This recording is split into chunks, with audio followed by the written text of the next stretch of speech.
Welcome to Bison View, your go-to talk show for Black issues, broadcasted to you straight from Howard University at WHUT. I'm Will. I'm Leah. I'm Zach. And I'm Ashley. So today we have a very special guest. But first, we are here to talk about the importance of Black beauty, not only emphasizing it, but acknowledging its many varieties. We are excited to have a guest who has utilized his talents in photography in order to create a platform to highlight the beauty of a variety of Black women. Through his project, he has created the hashtag Black Women Are Beautiful, a project which has received much attention both on and off Howard's campus. Here with us is one of Howard's very own, Russell Schiller. Welcome, Russell. Thank you for being here today. Thank you. Thank you, everybody, for reaching out to me. I appreciate it, definitely. Right, so let's go ahead. So first, tell me, just who is Russell Schiller? So Russell Schiller is a 20-year-old advertising major, sophomore advertising major, former business major from Milwaukee, Wisconsin.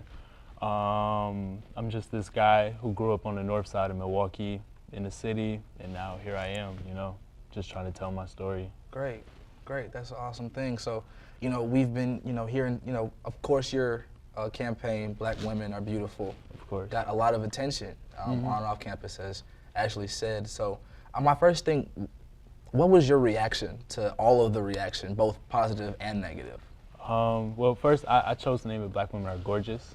Just real quick on that. I'm sorry, no problem. Gorgeous. So you're saying what was my reaction to everything? Well, what is it, first of all? Like, for people who don't know that are watching, what was your campaign? And tell us kind of what inspired it. Okay, so Black Women Are Gorgeous was founded on the basis of admiration and really just giving attention to something that was deserved.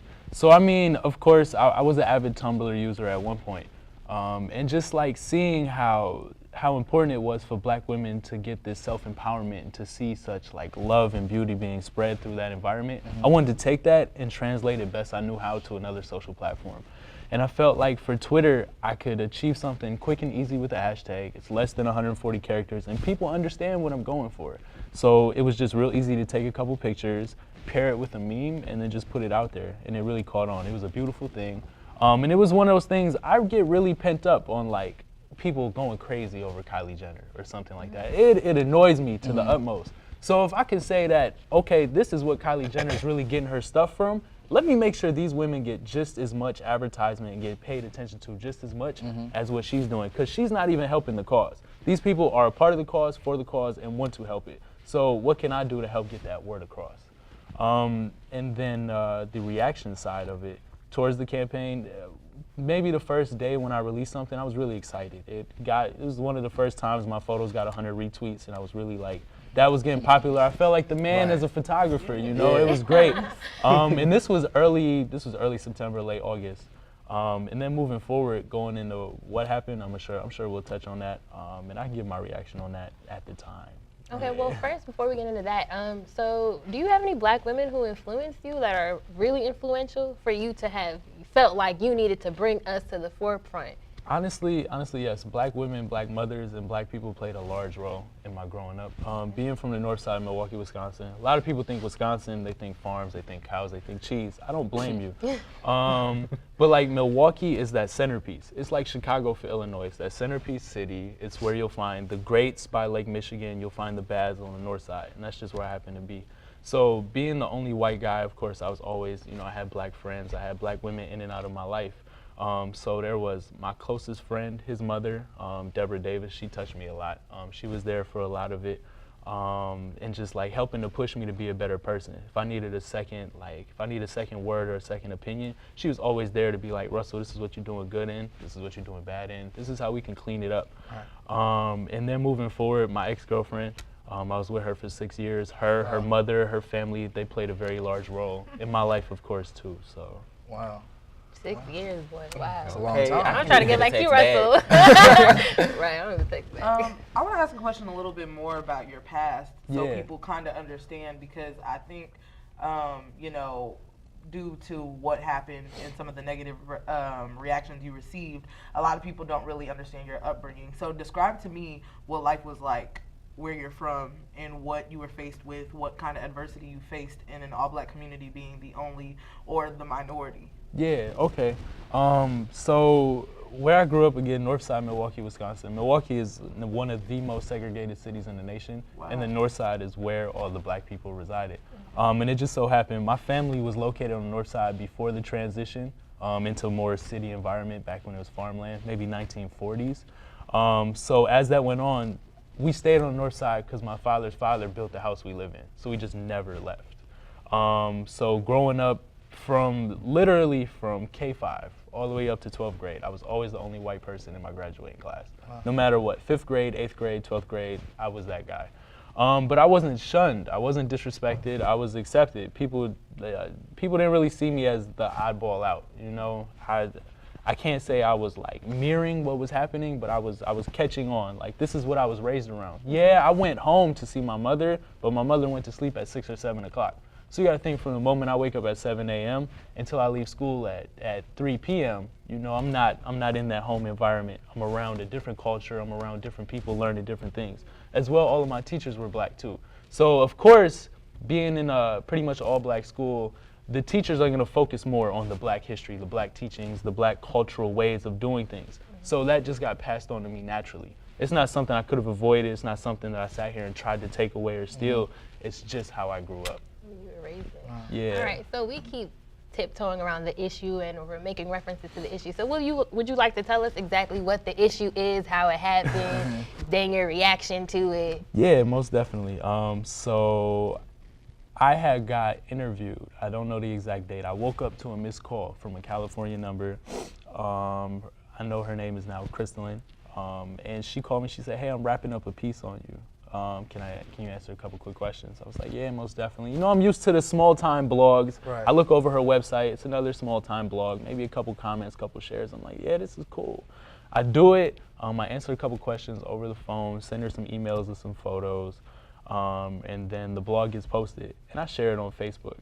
And usually I share all my stuff on Facebook, and it doesn't get much attention, doesn't get much shares. I'm not really connected to the people back home anymore.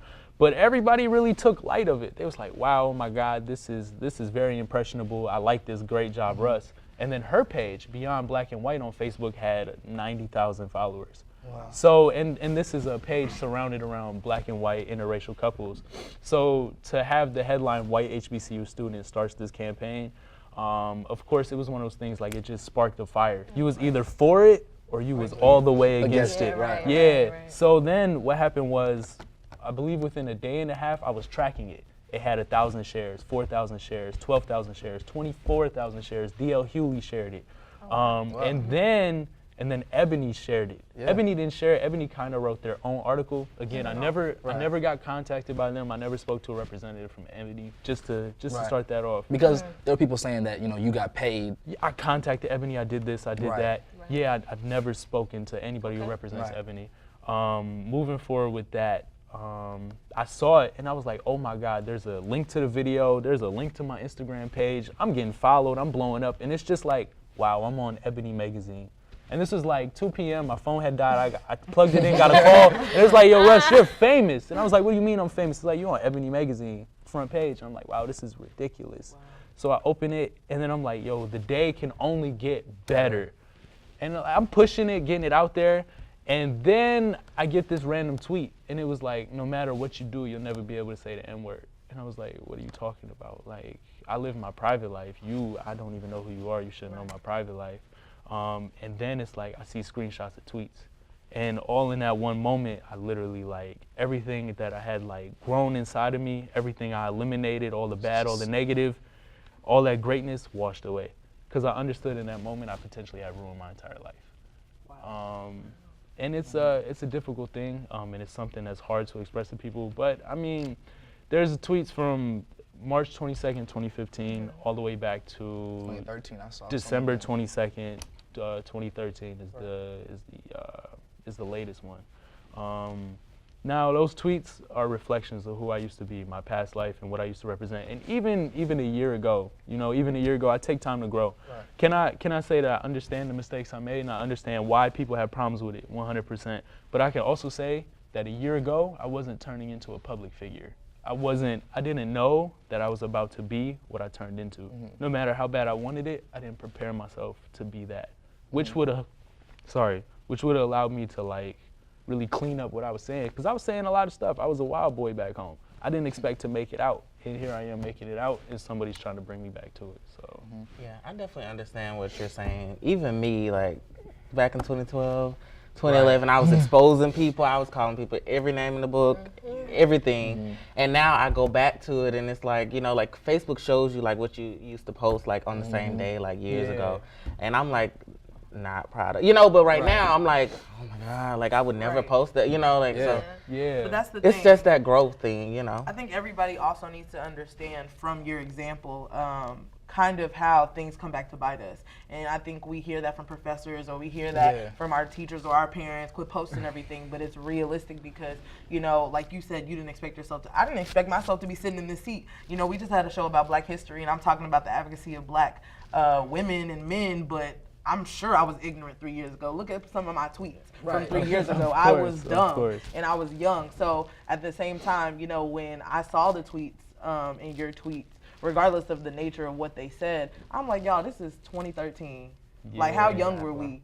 Like, I couldn't even get in the club. Come on, y'all. You know what I mean? I couldn't even get a drink. Couldn't even buy a drink. You know what I'm saying? You issue like a public apology, and then people were still trying to say this is a farce, this is a cover up, and I think that it goes to the thing like how much can I do to show that I'm actually apologetic. I think it's one of those things. People's like, all right, explain it.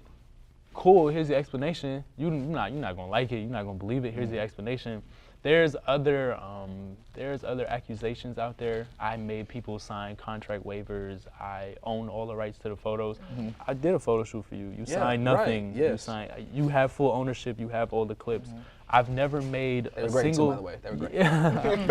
I've never any of these photos you see behind you. I've never made a single dollar off of any of these. I never had them sign anything. They got all the photos delivered to them. And if anything, if we ever went anywhere, there was a different location. Georgetown. I've been to these places. I paid the way to get there. I funded for props or anything or makeup or hair. I was covering all of that. So this is something that I really invested myself in, and I really put my name behind it. And no matter how people see it in the light, I'm just glad that now it's brought to attention that Black women need this type of support. So. Two things. So I think it's really important, like what happened, it was an important lesson. Social media can be your come up and it could be your downfall just that quickly. Exactly. And anything you post, it never goes away. Cyberspace is always there. But also, to be real, when I first found out about this problem, first of all, I saw your campaign on Facebook. Like, I saw this random share and I was like, okay, like the pictures were beautiful. And then I heard about this issue, and then my first thought was people are only saying that because he's white. Yeah. Like, let's be real. People are only saying that because you're white. But my thought was, I don't know you. I don't know how you grew up. I know a lot of people who are white of different ethnicities, and they grew up in a Black culture, and they really embrace it because I know we're accepting people. So we'll accept you, and you'll feel like one of us, and you won't. Somebody will take that from you and remind you you're not one of us, and I can't get with that. It's very understandable. I read an article where apparently I'm not a Bison anymore. I heard about that too. I'm not personally affected by that. And I mean, there's a lot. I'm extremely humble. There was a lot I could have said during all these times. But probably my favorite part of all of this is that 3 days ago, somebody retweeted a tweet from 2014, and I said, insert name here, is tweeting like none of this is public. So for me to read that 2 years later in the situation I'm in was just really, it was funny. It was like, wow, life lesson learned. Let me get back to doing what I'm doing. I have future projects. I'm continuing to move forward with this project. this is only like, this only hurts if I can't get a job because of it. But like, as long as I keep moving forward and I keep taking the great photography I've been doing, I'm happy with myself. Because what I didn't like with the comments were, you know, I think that's an aspect of, you know, the whole concept of Black Twitter, how like people get dragged and, you know, people can really get affected by that. I didn't like how people made the comments that you were racist or that they were racist tweets. You know, maybe they weren't the best, you know, They were racially insensitive. Right, racially I can insensitive. say that, but to call me a white supremacist and people write blogs about that, I can't take out $300,000 in loans to be a racist. Like, there's no reason I would want to be here and take out that much money. Like, that's ridiculous. Yeah. I'm sorry. Oh, just a real quick question. You know, your campaign, we were talking about this earlier. We want to be in it. Leah and I. Yeah, we definitely need to get some Bison View pictures. But we want to thank you so much, Russell, for coming. Of course. To Bison Thank View. all of you for reaching out. Thank you. Most definitely. Thank you. Thank you.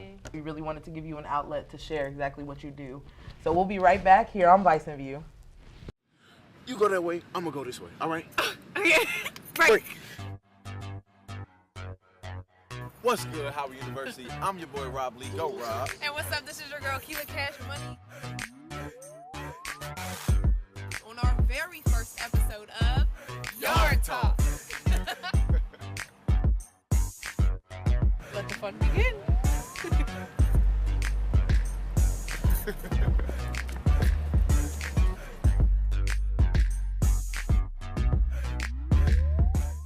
So we've talked a little bit about Black appearance in our last episode in terms of what type of hair is appropriate in the workplace and whether or not we feel comfortable being our natural selves. So I want to know, what is Black beauty? Is it about what we wear? Is it our hair, how we dress? Or is it what our features look like? You know, much of Black beauty, and I think beauty in general, is a social construct. So what do you guys think that the standard of beauty across America is, and whether or not it includes Black people? I think that Black beauty, like you were saying, is it what we wear? I don't think it should be anything. I don't think we should really have these standards on what Black beauty is. I think that Black beauty is just Black beauty. It doesn't matter what we wear, how your hair is, what skin tone of it doesn't matter if it's an afro, braids, you know, it just doesn't matter. I think that Black beauty is what we define as ourselves internally as Black beauty. I agree with Will. I think Black beauty is just being Black and being happy that you're Black and embracing the fact that you're Black in any way you choose to do so, whether that's the way you wear your hair, whether or not you want to celebrate your features, your clothing choices. Everyone is Black and everyone can celebrate that in a different way, so it's up to you. Yeah, I mean, I think beauty is in the eye of the beholder, and I think that's important for this episode for us to emphasize, because a lot of times European standards are what are highlighted in this country as the standard of beauty. So for us as Black people to embody our true beauty, we really have to go to a place where we look at our skin, we look at our complexion, we look at our wide noses, we look at every feature that we have and really define its beauty. And I think that's how we embrace it. It's not about the clothes. It's not about, you know, what we can purchase. It's about God-given beauty. And I think we have to embrace that as a people to really signify what beauty is to us. That makes sense. So like a follow-up question, because, you know, of course, there are women in popular culture that are Black that people, you know, generally say, oh, she's beautiful. You know, you have Beyonce, Rihanna. So like what type of, so I guess like there's like a type of Black that's beautiful, you know, not necessarily all Black is considered beautiful. So what do you guys think about that?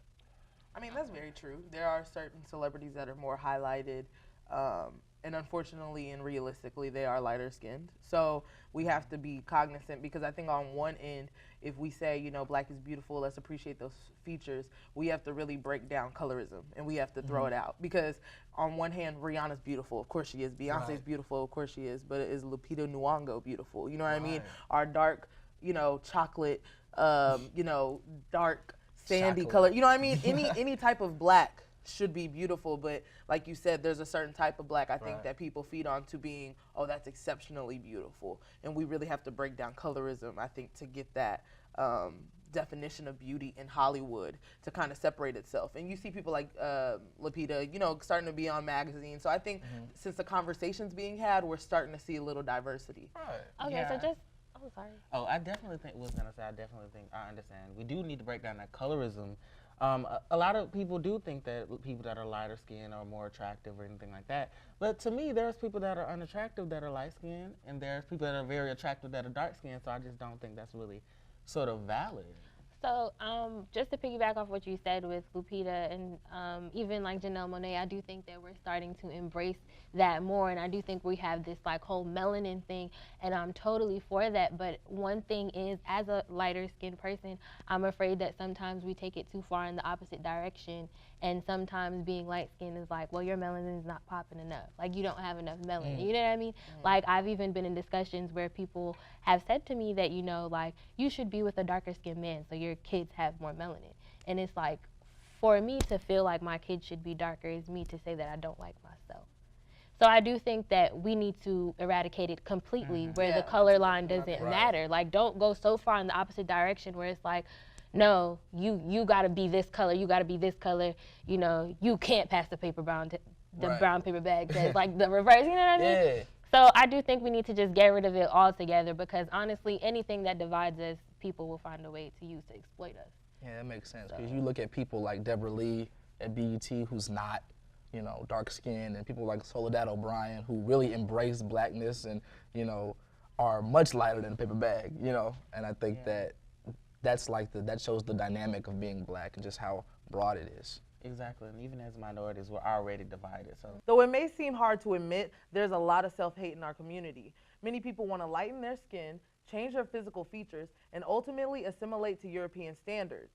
Do you think blacks need to be held accountable for embracing their own beauty? yes, I definitely think blacks need to be held accountable. You know, a lot of darker skinned African Americans are lightening their skin. They're using bleach cream and things like that. And it's like, you need to be able to be comfortable in the skin that you are in. You know, embrace who you are. Because there will be someone out there that loves exactly who you are. So there's no need to change yourself. Just be transparent with yourself. Okay, That's how I Dr. feel. Love. Okay, someone out there loving yourself. You know I can't get a sex back, but yeah. No, that's real. I think we do need to be held accountable because obviously if we don't do it, nobody else will. Nobody else will. Even, you know, with, I think it says a lot, you know, we just had Russell on the show, but him as a white man doing a campaign saying black women are beautiful is a whole nother standard. You know what I mean? He's a white man advocating for us. Right. But like you said, Ashley, had it been a black person, would it have even got that much hype? That's the point. We are in charge. We're responsible for teaching ourselves because we don't educate ourselves, our kids don't get educated, and we see this cycle of mainstream media because we're popping. Anything that we do is perpetuated, it's taken, people try to do it. So imagine if we're owning it. Like, okay, these are my lips, this is my nose, this is my hair, this is how I'm rocking it. What would the world be like if we started rocking what we are? You know what I mean? I agree. I mean, I think we really need to love ourselves, and that's just the biggest thing. No one can love you like you can love yourself, honestly. I mean, maybe your mom, but outside of her, you know, nobody can love you like you can love yourself. And I think we need to start projecting that. Like, I think what Russell's doing is great and it's phenomenal, but if we really loved ourselves, then it wouldn't be that big a deal. Exactly. Did you guys see the promos for the new biopic, Nina Simone? Did you see? I did. And they had Zoe Saldana, who she is black, and she is fair skinned, but they have her in blackface, and it's just so crazy because I read something. I don't know who wrote it, but they said, I want to say it was Ta-Nehisi Coates, and he said that it's a shame that Nina Simone wouldn't even be cast in her own biopic. Today. You know, right, today. Like, she couldn't even get a part in her own movie. You See, know? I think my issue on that is that there were so many notable dark-skinned actresses. Right. Viola Davis could have played her. You know. I said so many. Well, no, India Arie, Yeah, you know, there's just- you have people. Macy Gray. I Macy mean, Gray. there's just a list of black women who their complexion matches. You wouldn't have had to put her. I don't like to call it blackface because I feel like we're taking away from her blackness by saying Right, blackface. blackface, yeah. It's not blackface, but they definitely did paint her skin to be Right. darker, Right, to be darker. and it was not appropriate. Right, because like even in being dark, only so you're saying only fair skinned women are beautiful dark? Like, so it's like, what Or does that mean? actor, or have the ability to act. Yeah. My thing is just like, what are we saying? You know, we already know realistically that fair skinned actresses get more opportunity than darker skinned. And Zoe can act. Zoe can. She's a good actress. But it's, I mean, she was said at one point when the movie was still in the works, she had said she didn't necessarily feel like she could have been the best fit. But I mean, when that coin call I'm sure you the best Yes, fit for Coin. whatever. Yes, Coin. You know Will. Yeah, so speaking of that, do you blame Zoe for taking the part? Do you think that it would be her duty to like reject that part and give it That's a good question. and give it to someone who she thinks is more deserving? So Would you do that? So let me use a situation that's similar. We all remember the awful biopic of Aaliyah on VH1. Biopic. That's It the was- weirdest I've ever heard that pronounced. But anyway, Like biopic. biopic, sure. I don't know how you say it, but so biopic. We saw that, and Zendaya was actually cast to play Aaliyah, but it didn't get the approval from the family, and the family wasn't with it, and Timbo and Missy were like, we don't really vibe with it, and Zendaya said, you know what? I'm gonna be the responsible artist, the actress, and say I don't want to do this. So I think that being an artist, you do have to have a guide of ethics. And I think that she exemplified, like, look, I can choose a part if I think that I'm good for it. If Zoe didn't feel good for it, my question is, if you didn't feel good for it, why did you take the part? That's real. That's real. You know? That's real. I mean, I can't say anything because I don't know how much that check was, and I don't know what she got to pay for. Yeah, so. I don't know. How See, much but I that feel like check was. there's a line crossed when the family of the person you're portraying. That's true. That's my thing, because Nia, apparently her daughter wasn't here for it. So I think as a human being, Right. when you want someone in your family's life portrayed, you definitely want satisfaction in who was chosen. Yeah. So now, is the standard for beautiful black women sexualized compared to the standard for beautiful black men? Now, which is more fetishized? Which one? Black men are more fetish. Oh, I don't know. I just think that I think that black is fetishized. I think. Yeah. Okay. Yeah. I think that the different and the other. We here in America have this real fascination with being different. See, but I feel like men, why I said men in the first place is to other cultures.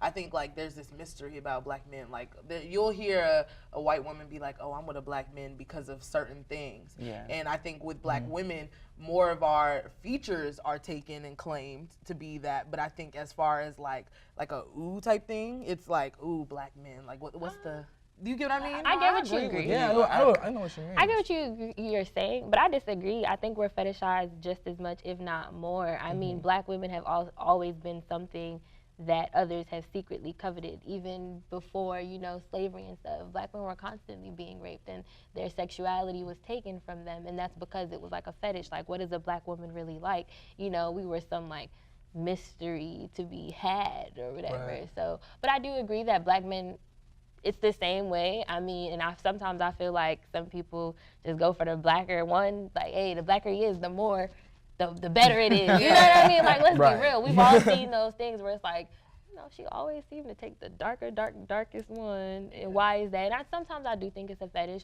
which I think is ridiculous.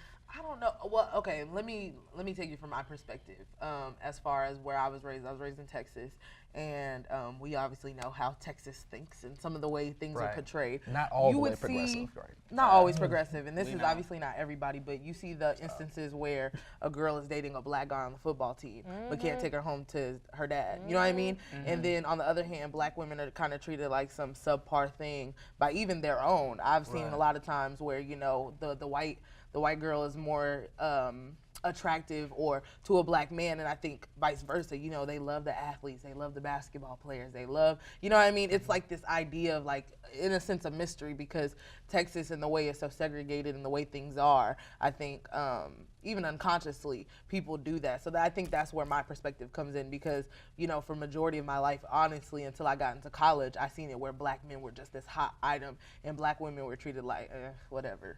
I think that's why. I agree. Even like we were talking about, a lot of the celebrities are dating, the black celebrities, they're dating, exotic women, and Very they true. aren't black, so Very it's just true. that's exactly why I agree with you. I think that black men are more fetishized, I think that a And lot like of we white celebrate. women, a lot of white women do fetishize against black men, and of course a lot of black women fetishize against black men. So I definitely would say men. Well, I have a question, particularly for you, Will. Can you tell us, like, in the LGBT community, is it that way? Like, are black men still fetishized in that community? I think that, I think definitely. I think it's the same. I think the black men are fetishized, especially in the LGBT community.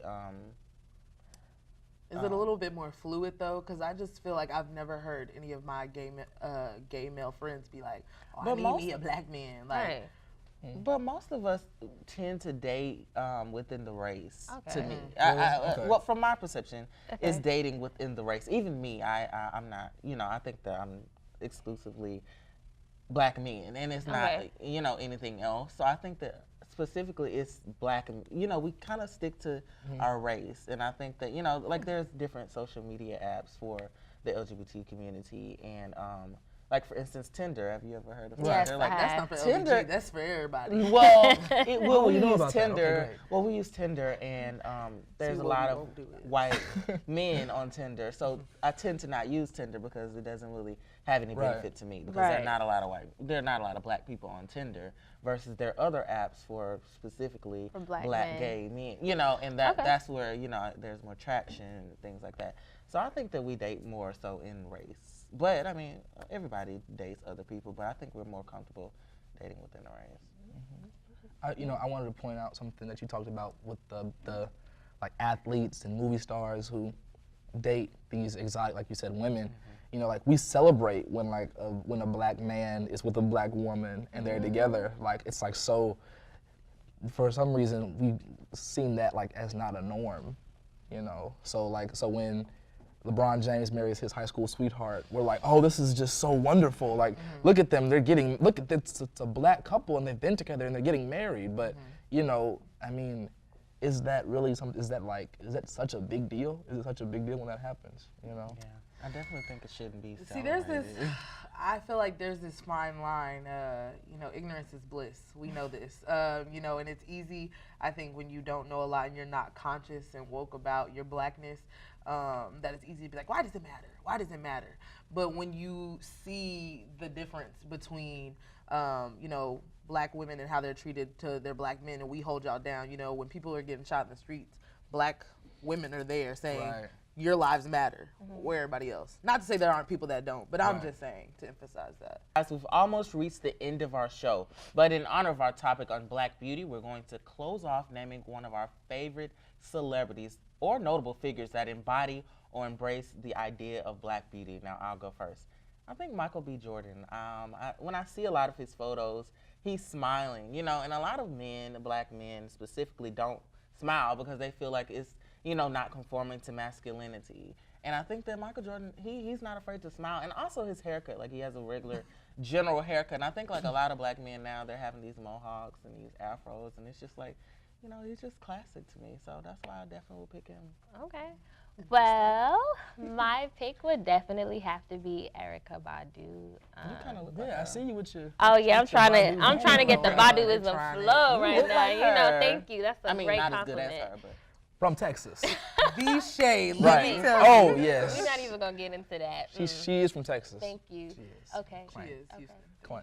Dallas, actually. Unfortunately. Oh, my bad. Can I tell you why? Go ahead, Ashley. Okay, go ahead. You Erykah. ready? What about Erykah? Okay. That's about Erykah has always just been very Afrocentric, and talking about redefining beauty, I think Erykah has always made her own standards of beauty. When she was rocking that bald head, when she rocked them big old hats and the scarves, the afros, like she's always embraced her natural beauty, and that's always shown through her music, just how she carries herself. And now we're kind of getting into it, but Erykah been hip. Erykah was ahead of the game. We just catching up now.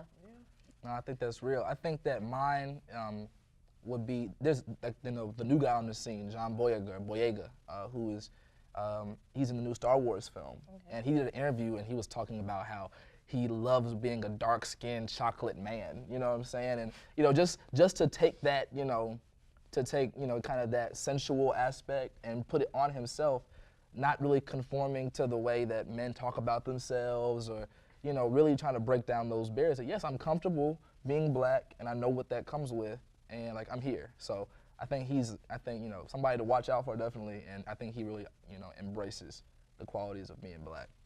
Well, my fave, my icon, I love Tyra Banks. Well, first of all, she taught me how to smize. Ashley. We gonna show them? Yeah, go ahead. But other than smizing, no, on a serious note though, I think through America's Next Top Model, really embraced different beauty in Black women. She had a multitude of colors. She had a multitude of hairstyles on the show, throughout the show. Even when it wasn't popular to be natural, she would make girls get short little afro cuts, and she would do things that were bold and to express beauty in a different type of way. So I really think that Tyra Banks, for me, embodies beauty and Blackness. So at the end of the day, Black beauty has several different definitions and factors. I choose to define my beauty the way that God has made me, honey. Okay? Okay. But again, thank you for watching our show on Black beauty. Tune in next time for our end of the school year episode, where we'll be talking about the HBCU experience. Once again, thank you for watching Bison View. Pulling it off the shelf, putting it on my chain, wearing it round my neck. I'm taking my freedom, putting it in my car, wherever I choose to go.